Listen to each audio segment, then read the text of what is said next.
আমি আবার সালাম দিচ্ছি, আপনারা সালামের জবাব দিবেন। ভাই, সালাম দেওয়া সুন্নত, সালামের উত্তর দেওয়াটা ওয়াজিব। তাই আমরা জোরে সোরে সালামের জবাবটা দিব ইনশাআল্লাহ। আসসালামু আলাইকুম ওয়া রাহমাতুল্লাহি ওয়া বারাকাতুহু। মাশাআল্লাহ।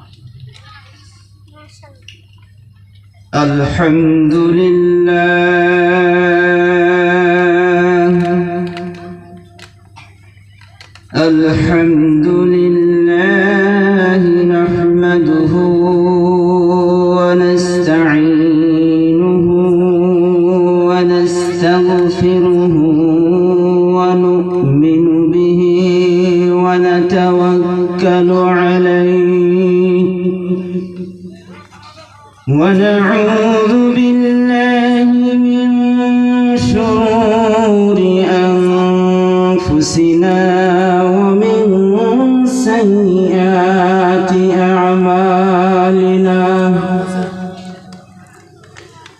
من يهده الله فلا مضل له ومن يضلله فلا هادي له ونشهد أن لا إله إلا الله وحده لا شريك له ونشهد أن محمدًا عبده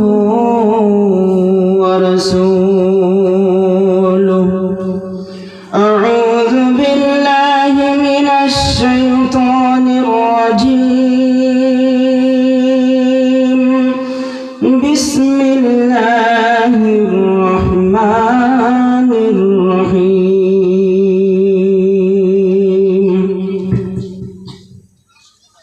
يا أيها الذين آمنوا اتقوا الله حق تقاته ولا تموتن إلا وأنتم مسلمون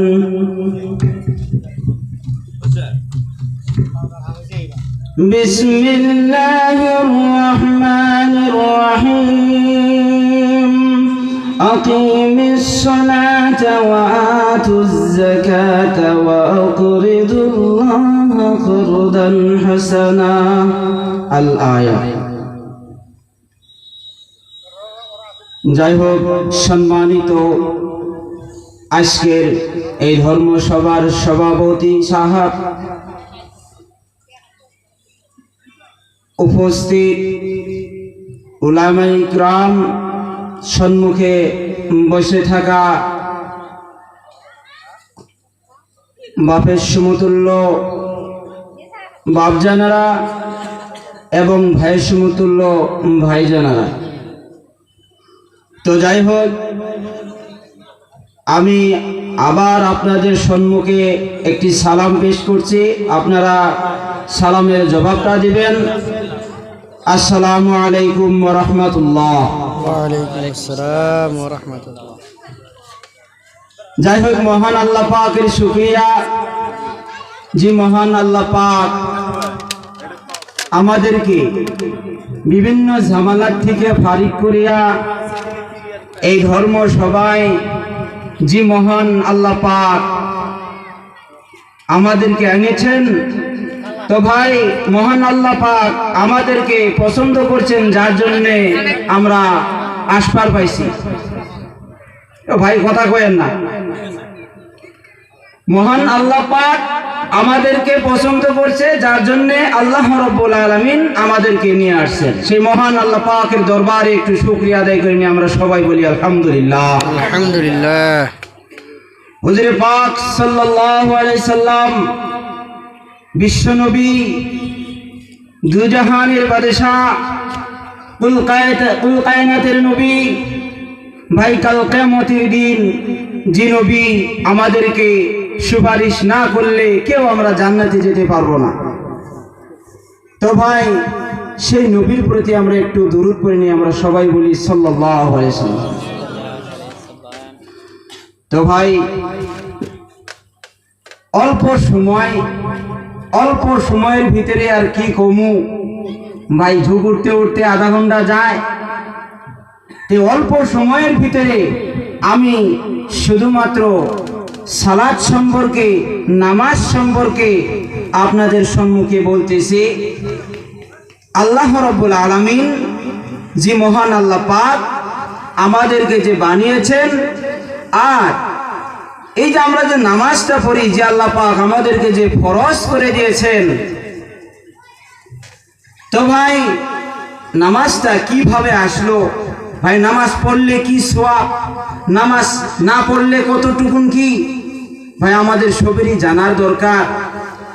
তো ভাই মহান আল্লাহ রাব্বুল আলামিন আমাদেরকে যে নামাজ ফরজ করে দিয়েছেন, রাসূল পাক সাল্লাল্লাহু আলাইহি সাল্লাম ভাই যখন মেরাজে গেলেন, মেরাজে যাওয়ার পরে সালাম দিয়া ভাই গো নামাজ আল্লাহ রাব্বুল আলামিনের হাবিব নিয়ে আসলেন। ভাই 1 ওয়াক্ত 2 ওয়াক্ত 3 ওয়াক্ত নয়, 50 ওয়াক্ত মহান আল্লাহ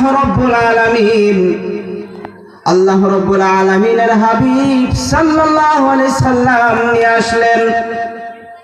তো ভাই মহতরম দোস্ত বুজুর্গ, আমরা যে দিনের ভিতরে 5 ওয়াক্ত নামাজ পড়ি, যে মহান আল্লাহ পাক 50 ওয়াক্ত নামাজ দিয়েছিলেন, কিন্তু কেন 5 ওয়াক্ত নামাজ আদায় করে আল্লাহর নবী সাল্লাল্লাহু আলাইহি সাল্লাম মেরাজের থেকে রওনা করলেন, যখন 50 ওয়াক্ত নামাজ নিয়া রাস্তার ভিতরে হযরতে মূসা আলাইহিস সালাতু সালামের সঙ্গে দেখা হয়ে যায়।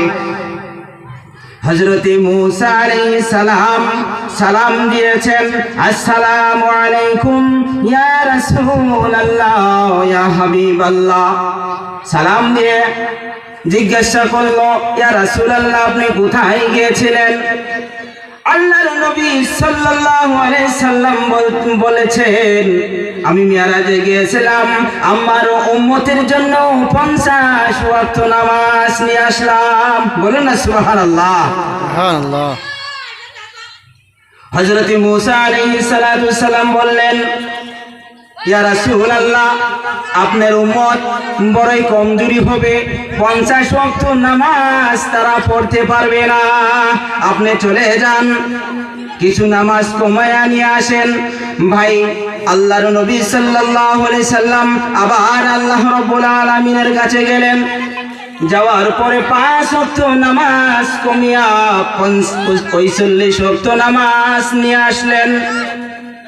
ভাই মহতরম দোস্ত বুজুর্গ, এরকম করে কয়েকবার হযরতে মূসা আলাইহিস সালাতু সালাম আল্লাহর নবী সাল্লাল্লাহু আলাইহি সাল্লামকে পাঠিয়েছেন। শেষ মুহূর্ত 5 ওয়াক্ত নামাজ যখন থাকলো, মহান আল্লাহ রাব্বুল আলামিনের হাবিব বলতেছে, আমার উম্মত এই 5 ওয়াক্ত নামাজ আদায় করবে, 5 ওয়াক্ত নামাজ আদায় করলে 50 ওয়াক্ত নামাজেরই সওয়াব আমার উম্মত পেয়ে যাবে। বলুন না সুবহানাল্লাহ। সুবহানাল্লাহ। ভাই মহতরম দোস্ত বুজুর্গ, 5 ওয়াক্ত নামাজ আদায় করলে মহান আল্লাহ রাব্বুল আলামিন আমাদের আমল নামায় 50 ওয়াক্ত নামাজ আদায় করলে যতটুকু সওয়াব আল্লাহ পাক আমাদের আমল নামায় 50 ওয়াক্ত নামাজেরই সওয়াব দিবে। জোরে বলুন না সুবহানাল্লাহ। ভাই মহতরম দোস্ত বুজুর্গ, নামাজ পড়লে অনেক ফায়দা আছে, দুনিয়ার ভিতরেও আছে, কাল কিয়ামতের দিনও আছে। ভাই মহতরম দোস্ত বুজুর্গ, মালিক ইয়াউমিদ্দিন, কাল কিয়ামতের দিন হাসরের ময়দানে দুনিয়ার মামলায় যদি আমরা হেরে যাই, ফেল পড়ে যাই, আর পাশ করার মতন সুবিধা নাই। ভাই আছে? সুবিধা আছে? দুনিয়ার ভিতরে একবার যদি মেট্রিক পরীক্ষা দেয়, ফেল পড়লে নেক্সট আবার পরীক্ষা দেওয়ার চান্স আছে। এরকম করে 2 বার 3 বার 5 বার 7 বার পরীক্ষা দিয়ে যদি ফেল পড়ি, তাও পাশ করার আশা আছে, কিন্তু কাল কিয়ামতের দিন হাসরের ময়দানে মহান আল্লাহ রাব্বুল আলামিনের দরবারে দুনিয়ার মামলায় যদি আমরা ফেল করে যাই তাহলে পাশ করার মতন আর সুবিধা নাই। ভাই মহতরম দোস্ত বুজুর্গ, নামাজ পড়লে কতটুকুন সওয়াব। আম্মা জান আয়েশা সিদ্দিকা রাদিয়াল্লাহু তাআলা আনহা রাসূল পাক সাল্লাল্লাহু আলাইহি সাল্লামকে জিজ্ঞাসা করলো, ইয়া রাসূলুল্লাহ, ইয়া হাবিবাল্লাহ, কাল কিয়ামতের দিন লক্ষ লক্ষ মানুষের ভিতরে আপনার উম্মত কেমন করে আপনি জান্নাতে নিয়ে যাবেন? আল্লাহর নবী সাল্লাল্লাহু আলাইহি সাল্লামকে হযরতে আম্মা জান আয়েশা সিদ্দিকা রাদিয়াল্লাহু তাআলা আনহা জিজ্ঞাসা করলো। আল্লাহর নবী সাল্লাল্লাহু আলাইহি সাল্লাম বলছেন, ও আয়েশা, কাল কিয়ামতের দিন হাসরের ময়দানে আমার উম্মত কেমন করে আমি জান্নাতে নিয়ে যাবে তুমি শুনতে চাও?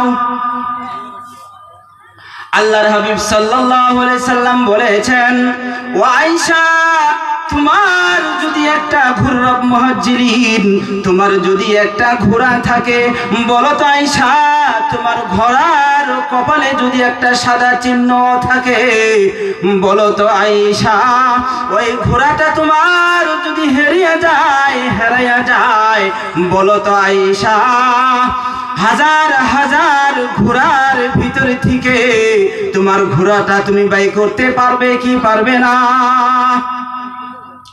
আম্মা জান আয়েশা সিদ্দিকা